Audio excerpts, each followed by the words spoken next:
बहुत समय पहले की बात है। असुरों के एक गुप्त कबीले में रक्तबीज का जन्म हुआ। रक्तबीज को एक विशेष वरदान प्राप्त था। उसके रक्त की हर बूंद से एक नया रक्तबीज उत्पन्न हो सकता था। यह वरदान उसे ब्रह्मा से तपस्या के द्वारा प्राप्त हुआ था। रक्तबीज ने धीरे धीरे अपनी शक्ति बढ़ाई। वह निर्दय और क्रूर था। उसने कई वर्षों तक तप करके विभिन्न प्रकार की सिद्धियां प्राप्त की। उसकी शक्ति इतनी बढ़ गई कि देवताओं ने भी उससे भय खाना शुरू कर दिया। रक्तबीज का भूतकाल। रक्तबीज का बचपन अत्यंत कष्टमय था। उसे उसके माता पिता ने एक तपस्वी के हवाले कर दिया था। वह तपस्वी उसे कठोर साधना करवाता और उसे शक्ति प्राप्ति के लिए प्रेरित करता। समय के साथ रक्तबीज ने अपने क्रोध और प्रतिशोध को अपनी ताकत बना लिया। उसने ब्रह्मा की घोर तपस्या की और उन्हें प्रसन्न किया। ब्रह्मा ने उससे वरदान मांगने को कहा।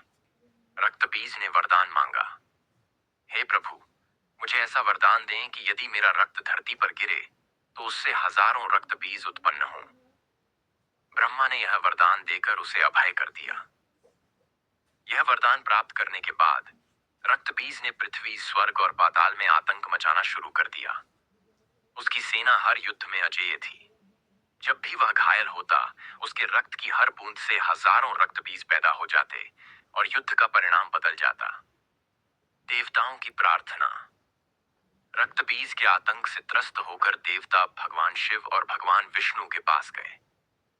उन्होंने देवी पार्वती से मदद मांगी। देवी पार्वती ने तुरंत अपने महाकाली रूप को धारण किया। उनकी आंखों में अग्नि थी और उनकी उपस्थिति से समस्त ब्रह्मांड कांप उठा। महाकाली का प्रचंड रूप। देवी महाकाली ने एक विशाल युद्ध भूमि में रक्तबीज को चुनौती दी। रक्तबीज ने अपनी सेना के साथ देवी का सामना किया। उसका अहंकार इतना बढ़ चुका था कि उसने सोचा, कौन देवी मेरे जैसे अजेय को हरा सकती है। महाकाली ने अपनी तलवार उठाई और रक्तबीज की सेना को काटना शुरू किया। लेकिन हर बार जब उनकी तलवार से रक्तबीज का रक्त धरती पर गिरता तो हजारों नए रक्तबीज पैदा हो जाते। युद्ध और भयंकर हो गया। महाकाली ने तब एक अनोखी योजना बनाई। उन्होंने अपनी जीभ को विकराल रूप में फैलाया और प्रतिज्ञा की कि रक्तबीज का रक्त धरती पर गिरने ही नहीं दूंगी। जैसे ही उन्होंने यह किया, रक्तबीज का हर नया सृजन रोक दिया। महाकाली ने रक्तबीज के हर हमले को विफल करते हुए उसे अपने ही अस्त्र से घायल किया।